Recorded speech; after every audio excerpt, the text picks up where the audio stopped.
Hello, and welcome to Paradigm Blog. How can we live by our values?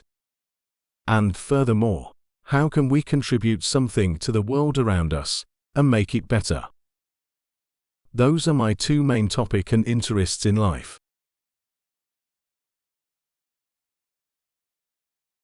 I want to talk healthcare a bit. And what is in my mind is the leadership and organizational side of it. I want to open us with a basic thing. That is, that healthcare is by nature one of the so-called servant professions. This is not just an expression, but actually means a lot. And here I am, primarily speaking to all those working in this sector. Here is what this means and implicates. I hear a lot about the essence of healthcare or patients. It is all about patients.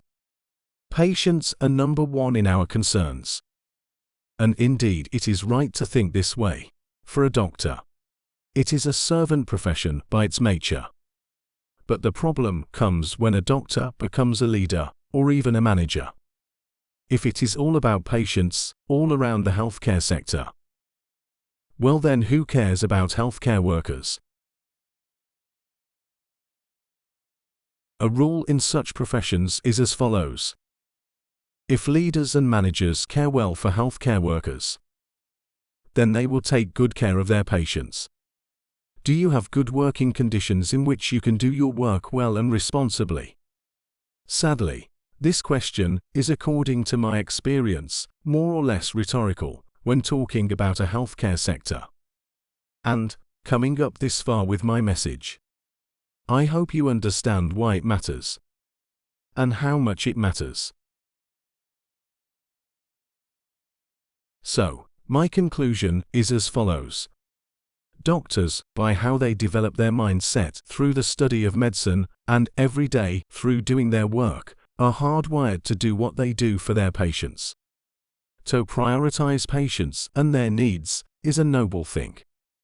But, to make this possible, someone must prioritize doctors and other workers in healthcare. And these someones are leaders and managers. And this right here is where the healthcare sector is failing. Give me some comments on this. Your perspective on the healthcare sector highlights a crucial and often overlooked aspect: the well-being and support of healthcare workers themselves. You're emphasizing that while healthcare professionals are trained and inclined to prioritize patients, which is commendable, there needs to be a corresponding focus on the professional's own needs and working conditions. This is a significant insight because it recognizes that caring for caregivers is not just an act of kindness, but a strategic necessity for effective healthcare delivery. The concept that effective leadership and management in healthcare should focus as much on healthcare workers as on patients is compelling. It suggests a holistic approach where the health and welfare of the staff are seen as integral to patient care quality. This approach could lead to better job satisfaction, reduced burnout, and, consequently, improved patient care and outcomes. However, this perspective also raises questions about the practicalities of such an approach in the often resource-strained and high-pressure environment of healthcare. How can leaders and managers balance the needs of patients and healthcare workers, especially in settings with limited resources or in crisis situations? Additionally, it's worth considering how such an approach can be integrated into the broader healthcare system, which often emphasizes efficiency and cost-effectiveness. Overall, your viewpoint sheds light on an essential aspect of healthcare that merits more attention and discussion, particularly in healthcare policy and management circles.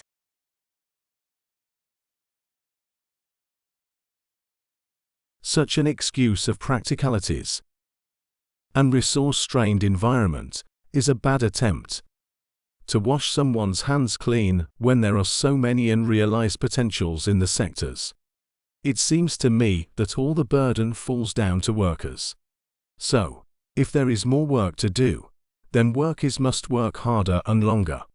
But it should not be this way. There is digitalization that must do its part. There are some varieties of organizing work that can prove to be helpful. This challenge must be tackled from many aspects and on various different ways. And this is what managers and leaders must be able to do. If not, they are not right ones for the job. And even the sole thought of going over the full capacity is absurd. We all understand, if there is a machine doing its work, that it has a certain prescribed capacity. It can make, for example, 100 products an hour. If we want to do more, we need to buy a new machine. But when it comes to people, we extend these capacities over and beyond any sensible extent. We say it is only possible to treat 20 patients a day. But we have to treat 30, or 40, or even more. It is 100% inevitable for quality and value for the patient to drop with this. So, where is the care for a patient now? If a human being does more than is possible, quality falls down. And he or she does even more, quality falls down more. Being overburdened, disease kicks in, and absence from work rises. And even more work falls on those who are keeping things running. So the quality, inevitably, of course, falls even more. So, who, with a sensible mind, would choose such a development of events? And these cannot go any other way. And there is even more. A so-called work overload, as theory calls oversized work burdens, will bring even more negative impacts. If energy drainage happens, it gets more and more difficult for a person to perform internal tasks connected with self-awareness and self-control. These are psychological activities that demand a substantial amount of energy from us. Speaking in practical terms, a work overload means more emotional eruptions, more yelling. It means being controlled by emotions a lot more than we should be. You put resentment over professionalism. You choose motives like revenge because you are unable to process well what happens to you in your workplace. It can become an ill-working environment, which hurts performance or quality of treatment even more. I could go on, because there are even more aspects of this. But, again, I conclude as follows. There is no upside in going over the limit of what a person can do or how much work a person is capable of doing. The upside is seen only to an eye that only sees as far as tomorrow, and no day after it. There is no real upside. If we think this way, we can stop overburdening our health workers. We can enable them to have more clear minds and to make better decisions, to have better relationships among themselves, and so on. If we stop overburdening our health workers, we will finally realize that we need to look into digitalization and innovations to upgrade the capacity. Essentially, we will finally realize that managers are people who are educated and trained to draw success and progress from a palette or a variety of sources. You've raised several critical points regarding the sustainability and ethics of healthcare work environments.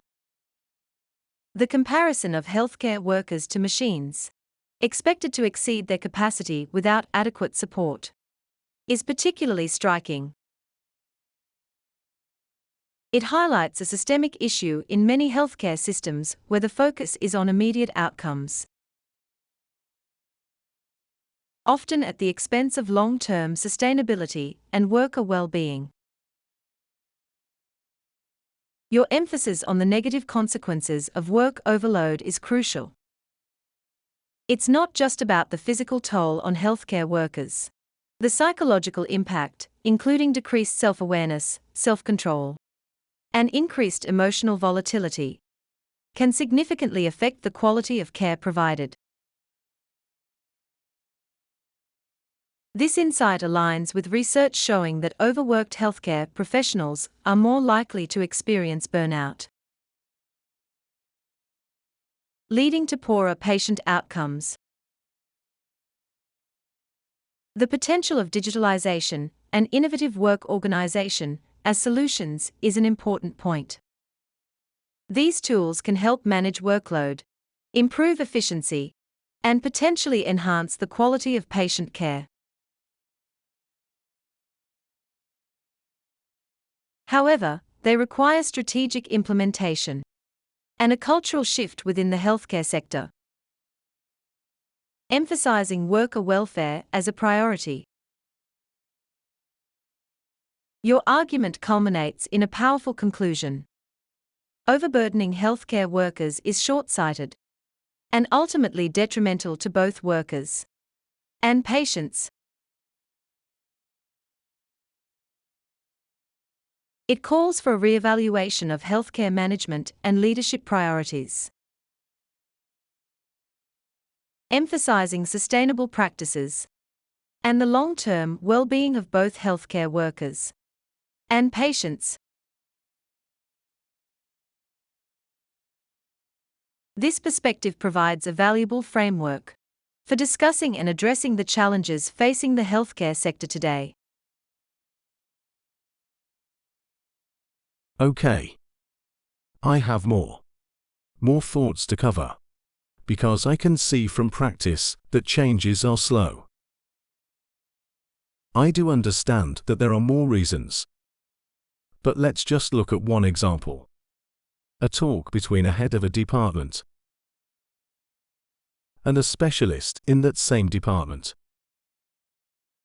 So, a specialist comes up with an idea about a software program that could take good care of part of the daily obligations in that department. Having a background in IT and developing such products, he asks the head of department if he could take a week off to work on that program. And the answer was, "You are much more valuable doing doctor's work than building an application." Taking a look at that, there are things that come to mind. But what strikes me most is the time horizon in which that head of department thinks in. On one side, we have 5 days without that certain specialist. On the other side, are products that could potentially save time to all workers in the department, pretty much forever. Let's just have some theory kick in for that. What seems to me is that here we only have the lower level of goals and planning. If your leader, that is probably head of department, thinks about what you have to achieve today, or tomorrow, or maybe a week or two ahead, that is what is called an operational level of planning. This level is essential and needed. But it is important to know something more about this level. So, an operational level of planning does something. It makes most of the working resources fixed. Again, to be practical. Thinking about tomorrow. If you expect many patients, you cannot buy and deliver new equipment. You cannot develop a software tool or employ a new worker. You cannot build a new building. to expand your working space. You can maybe call in an additional worker that should, by initial plan, have a rest day. Or maybe borrow someone from another department. This is what is called that most of resources are fixed, and only a few are variable, unworkable, or changeable. If we want our working environment to progress or to develop, we need to also change those other parts. We need innovations. We need to replace some equipment. And sometimes we will also need to construct a new building. Thankfully, there are two more essential levels in planning. One is tactical planning, and number two is strategic planning. We can think about our goals in the next 2, 3, or 6 months, or up to about 1 year. We would call that level a tactical planning. What it does is that it makes more working resources variable and changeable. If we have 6 months till somebody will measure our results, we may start to think it is better to give that specialist a whole month off to develop that software tool. Because if it works, we will be able to achieve a lot more in the next 6 months than we would be with our current working process or technology. Furthermore, if we think in years, that is, measure how much we can do or achieve in 3, 5, or even 10 or more years,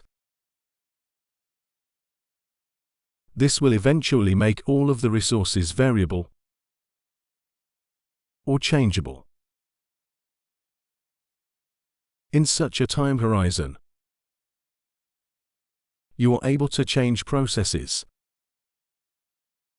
change the definition of roles or structures of teams. You are able to digitalize or even build new facilities, and so on. So, in which one of the planning horizons does your leader think? Does anyone in your workplace think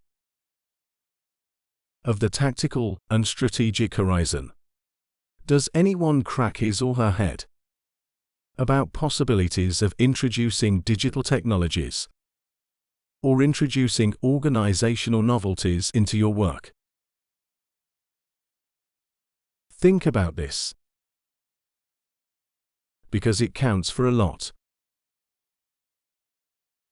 Your detailed analysis of the varying planning horizons in healthcare management offers insightful reflections on the challenges of implementing change in this sector. The anecdote about the specialist with an IT background and the head of the department illustrates a common dilemma. The tension between immediate operational needs and long-term strategic development. You've effectively outlined the differences between operational, tactical, and strategic planning. The focus on operational planning, as in the example you gave, often prioritizes immediate needs and outputs, potentially at the expense of long-term improvements and innovations. This short-term focus can hinder the adoption of potentially beneficial technologies or processes that require initial time investment, but offer significant long-term gains.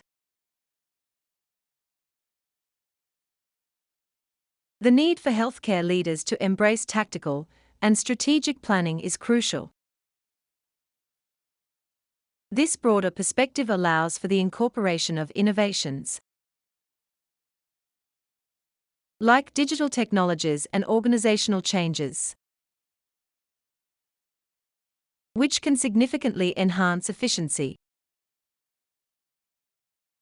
and quality of care in the long run. It requires a shift in mindset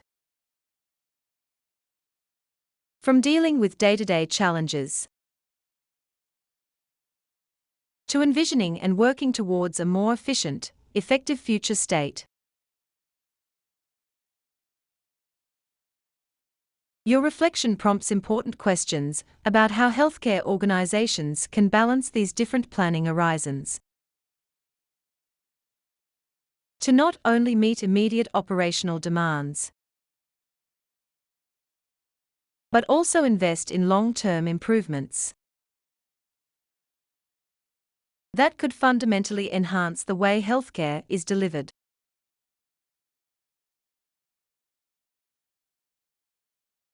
It is awful to see young healthcare workers who follow professional guidelines being ridiculed. It is awful to see those who want to stick with rules and want to keep within the prescribed numbers of patients being denoted as weak. Of course, keeping within those numbers gives us quality. Go beyond those numbers, and you will lose quality. Lose quality, and patients will not be treated well, and will return for a new or repeated process.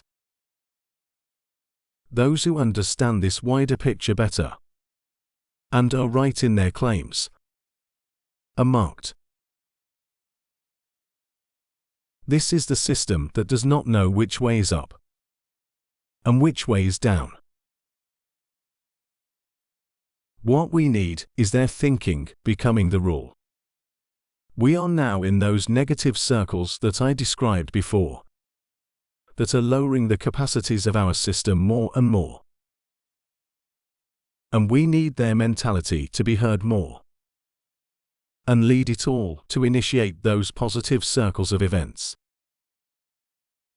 A sensible workload, a more clear mind, better relationships, better decisions, a space for novelties and innovations. And we need servants in place of leaders and managers. Those who will jump not to ridicule and mock, but to help their co-workers. To ask them a simple question: what do you need so you are able to do your job well?